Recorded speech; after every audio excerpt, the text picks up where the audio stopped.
ஆடி மாதம் first time நான் அபுதாபியில் கூழ் ஊற்றுற வீடியோ தான் இந்த வீடியோவில் பார்க்க போகிறோம். ஸோ இதுக்காக நான் 2 நாளைக்கு முன்னாடியே மாவை ஊற போட்டுட்டு 1 நாளைக்கு முன்னாடியே கூழை வந்து ரெடி பண்ணிட்டேன்.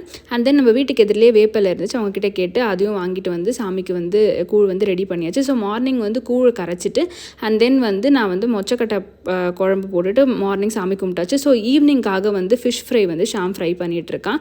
அண்ட் தென் நான் வந்து கொழுக்கட்டைக்காக மாவு பிசைஞ்சிட்டு கொழுக்கட்டையும் ரெடி பண்ணிட்டேன். அண்ட் தென் சிக்கன் ஃப்ரையும் ஷாம் தான் பண்ணான். ஸோ இது எல்லாமே முட்டை குழம்பு எல்லாமே போட்டு ஈவினிங் சாமி கும்பிட்டுட்டு சாமியும் நல்லா வேண்டிக்கிட்டாச்சு. ஸோ எங்கே வந்தாலும் நம்ம பழக்க வழக்கங்களை எப்பவுமே விடாதீங்க. என்னடா இவ வெளிநாடெல்லாம் போயிட்டு கூழ் அது இதுன்னு சாமியெல்லாம் கும்பிட்டுருக்கா அப்படின்னு நினைக்காதீங்க.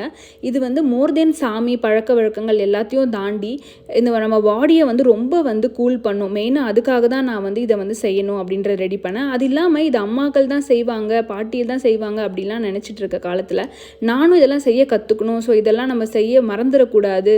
ஸோ இதெல்லாம் என்னோட தலைமுறைக்கும் எல்லாமே வந்து செய்யணும் அப்படின்றதுக்காக தான் நான் வந்து ஒரு சேலஞ்சாக எடுத்து செஞ்சேன். ஸோ என்ன மாதிரி நீங்களும் யாராவது இங்கே அபுதாபியில் வந்து கூழ் ஊற்றுறீங்களான்னு சொல்லுங்கள்.